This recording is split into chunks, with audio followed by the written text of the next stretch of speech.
ఇన్నాంటి అటు ఇటు వెళ్తూ మమ్మల్ని చూస్తున్నావు అన్న వంశీనా అసెంబ్లీలో చంద్రబాబు తిట్టావు కదన్నా, లోకేష్ తిట్టావు కదన్నా, తల్లిని తిట్టావు, అది భార్యని తిట్టావు, కొడుకుని తిట్టావు. సారీ చెప్పన్నా. సారీ మేము ఎందుకంటారా? సారీ మేము ఎందుకంటావు? అప్పుడు అధికారంలో మేము ఉన్నాం. కౌంటింగ్ 4 బూతులు ఎక్కువ అంటాం.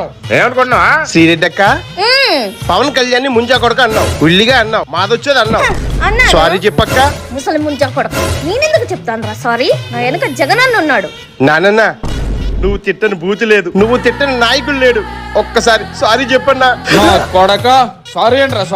సారీ చెప్పం అన్నా.